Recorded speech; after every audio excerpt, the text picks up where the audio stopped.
My name is Melissa Zula, and I'm the Executive Director for the Pella Community Food Shelf.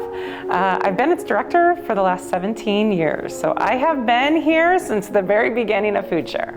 Going back about a year before we started the program, I felt like the Lord just kept nudging. He kept saying, you need to do this. As the director of the shelf, we kept seeing people from Southern Marion County area coming up in like 6 households in 1 vehicle, and all to access food for their families.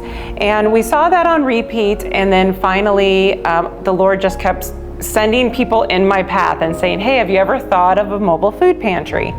And at the time I went, there's just no way. Like the amount of resources that it would need, the amount of people, funding, like that was just way more of something than what we could bite off. And Dale DeWild called and said, hey Melissa, I'm with Second Reformed Church, and we'd like to know if you have a project.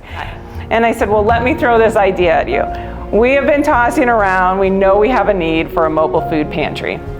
What do you think? And literally a day later, or 2 maybe, he calls me back and he says, Second is in.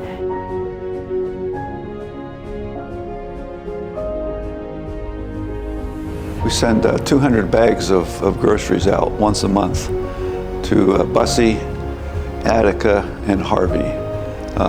They're called food deserts.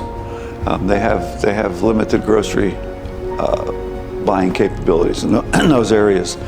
Well, we turn up most months, once a month on a Saturday morning. We turn up from 9 o'clock to set things out, and from 10 until 11 to actually fill the bags with the food items that are going out to the various different people.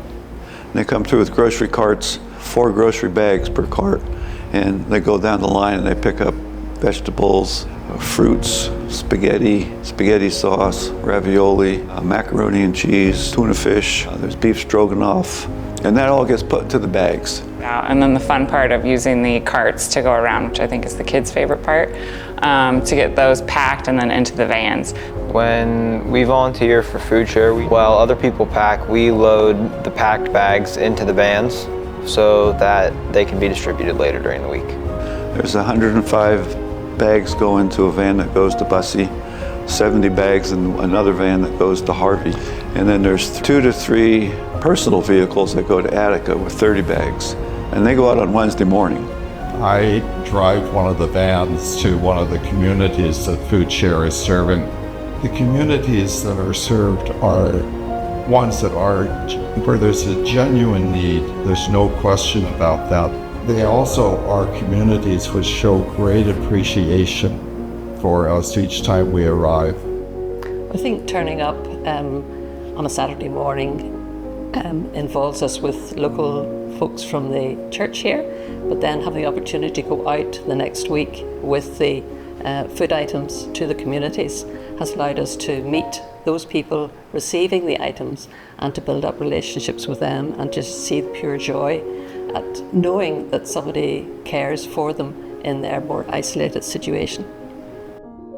The volunteer component is honestly probably one of the biggest things, because if we don't have them, none of this works. So we can bring in food, that part is easy.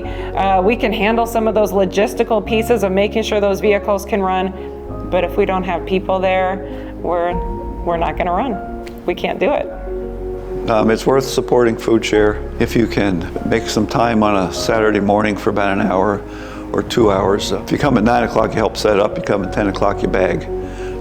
It's worth it. It's satisfying to know that all this food is going someplace to help people who don't have the opportunity to go grocery shopping. If you haven't tried it, just give it a try. It's super fun, it's easy, and you know, sometimes living in Pella, it's easy to think there aren't people that need help, but there are, and it's just an easy, tangible way to help others in a really low-key way. I'd say being a part of Food Share has been a really important part of our lives. I didn't realize it would be.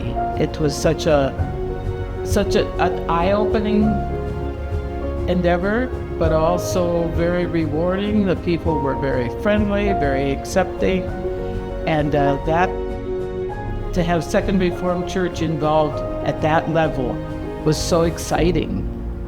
and people were so appreciative.